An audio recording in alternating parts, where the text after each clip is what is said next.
Hello everybody, welcome back to Screenstars and welcome to another PlayStation review. Today I'm taking a look at Decision Red Daze on the PlayStation 5.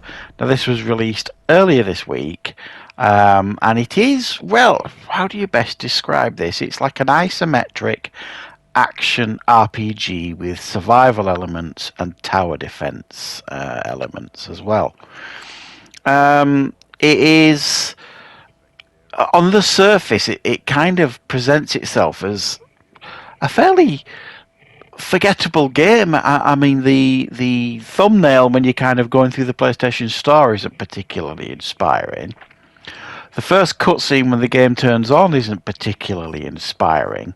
So it kind of presents itself as this, well, not very good game. But when you kind of get into it, it's actually got some quite cool game mechanics, and it's a lot of fun to play. Now, this isn't an expensive game. I think it's less than £15 in the UK. So you start in the game, it gives you an update of what this game's about. You basically, there's like this mysterious illness known as the Red Daze. It's turning survivors into dangerous zombies, really.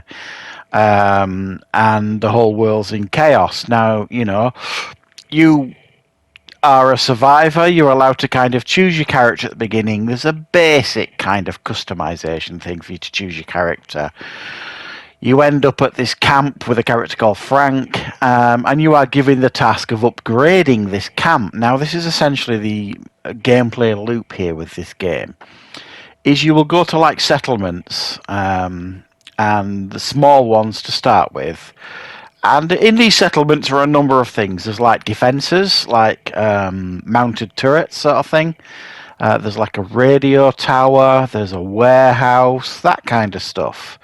Now, the idea is that you go out and you scavenge throughout the land. It's a sizable map, but you've got to be careful because there's zombies out there everywhere.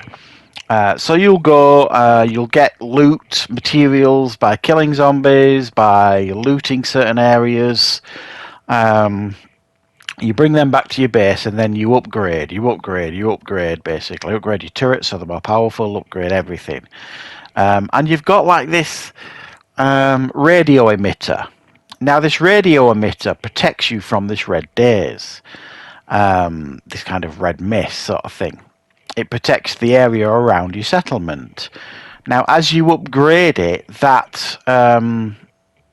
safety boundary will expand and it'll allow you to explore further into the map and find other settlements, take them over, and upgrade all of them as well.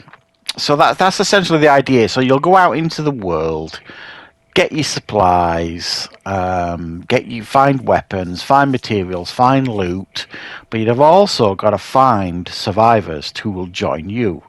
So you go out and have a little chat with them, and they'll decide to come and join your camp. So they'll come back to camp. They'll improve your defenses at the camp. If there's a turret free, they'll jump on a turret. If not, they will just defend it, generally speaking. And occasionally you'll get like an attack on your settlement. Sometimes you're given notice when this is going to happen, but at night basically it can happen any time at all at night. So you've got to really be prepared.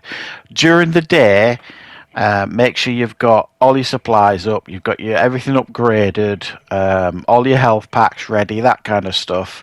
Because when you sleep, it will then change it to night time. And you can carry on doing what you're doing during the night, but it's a much more dangerous environment.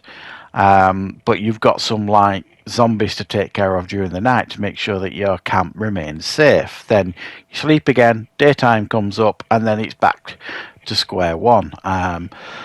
If you've upgraded your radio emitter enough, you can spread yourself further afield and look for other settlements, look for other survivors to recruit. And that's really what you need to do. It's a little bit like State of Decay, just obviously with a smaller budget and a top-down isometric view. Now that's not a bad thing, really, is it? I mean, I've always been a big fan of State of Decay. I've always wanted something similar to that on the PlayStation. Now, this isn't what you would describe as comparable in a lot of ways, but it's a fun, like zombie survival game, with like tower defense elements here. And you do have to eat. You have to rest. The yellow bar is your food bar. The silver bar at the bottom is your energy bar, and the red bar is your health bar. You've got to take medikits for the health, food, eat food to remain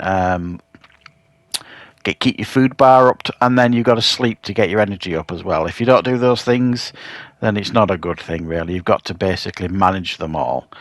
Now, the game early on is fairly challenging, I'm not going to lie. It takes a little bit of time, and it's a little bit frustrating because you can't really do a great deal with your bare hands, and then you might get yourself a baseball bat early on, and they aren't much more use.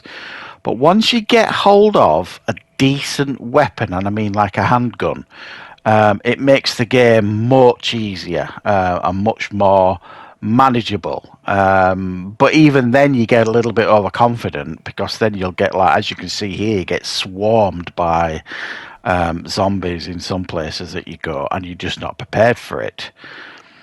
If your character dies, that's okay. You can basically transfer the main character to somebody else. One of the other survivors that you've joined has joined your camp.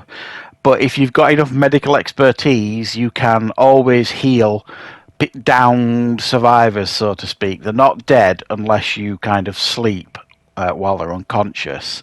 If you do that, then they will die. But you've got to have enough health packs and enough medical expertise to be able to heal them and put them back on the roster.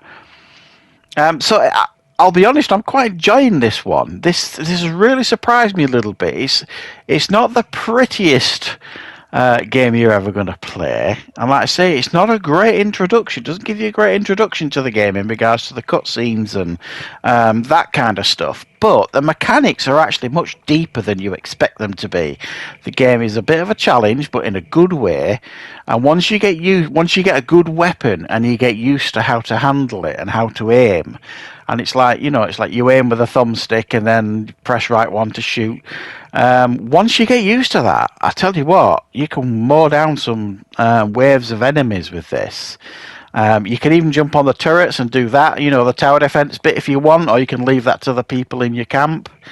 So yeah, I mean, for the price of this game, I don't really know a great deal else they could have done with this. I'm quite impressed with this one. I think it's quite a lot of fun, and I'm going to continue playing it. So if you like these sort of games, guys, if you wanted a budget State of Decay on the PlayStation, this could be the game for you.